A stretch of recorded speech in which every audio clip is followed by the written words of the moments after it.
Stress. It's all around us. Traffic, deadlines, financial pressures. And over time, it can take a toll on our bodies, leading to sickness and sometimes death.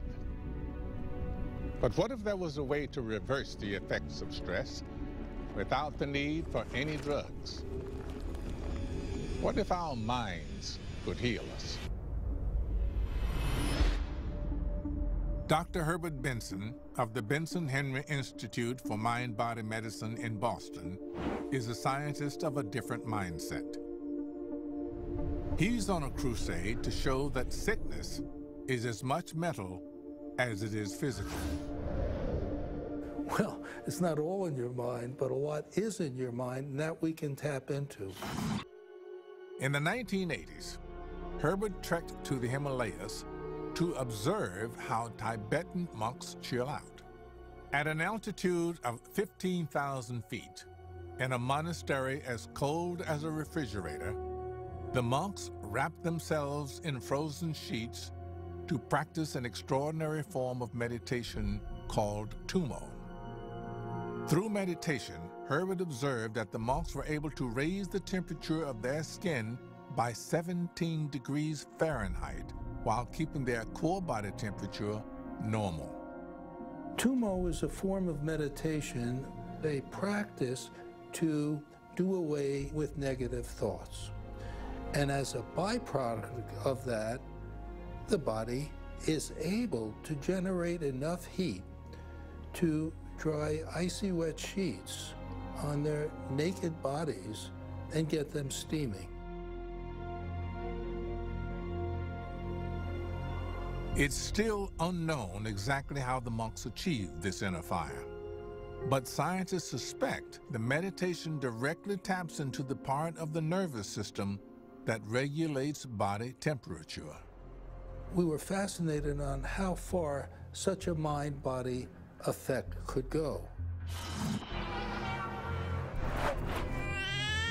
If meditation could control our body's thermostat, Herbert wondered if the brain also had the capacity to cure our modern-day epidemic of stress. Herbert believes that stress stems from our instinctive fight-or-flight response, which begins when the brain's limbic system releases a flood of hormones. A secondary effect of these stress hormones is to cause inflammation in cells. If cells become inflamed for prolonged periods, they can trigger a host of ailments like heart disease, arthritis, and Crohn's disease. So Herbert developed an 8-week therapy designed to combat stress, involving 15 minutes of meditation every day. He calls it the relaxation response. To bring that relaxation response about, there has to be a repetition of a word. Close your eyes, and you're going to find all sorts of other thoughts coming to mind.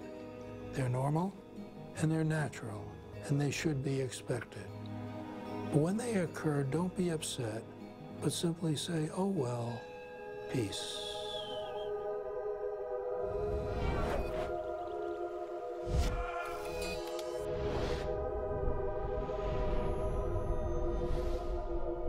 There's a quietude in the brain that occurs when you evoke the relaxation response. Less static, less noise on brain imaging measure, and the very activity of brain cells themselves. Katie, slowly, slowly open your eyes. Did you notice any changes in your body while you were repeating the word peace and disregarding other thoughts? I did. I just felt like a lightness. I just don't feel like anything's bothering me. I don't have anything on my mind. Welcome back. Yeah. Before and after the 8 weeks of relaxation therapy, Herbert drew blood samples from his patients and looked for any changes in the activity of genes that control inflammation. Say a certain gene is being turned on, that gene will be red. These are the genes that control the inflammatory immune processes of the body. Then you'll see, looking at it afterwards, that gene will be turned off.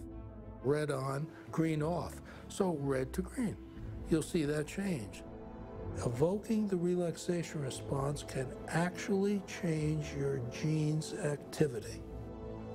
Herbert's study proves we can harness the power of the subconscious brain to produce concrete medical benefits. We now have a scientifically proven approach right down to the genomic level. This will be more incorporated because not so much of the science, but also it's cheaper. This is cheaper than drugs. It's obviously cheaper than surgeries. If our inner mind can be our medicine, in what other ways could we use it to improve our lives?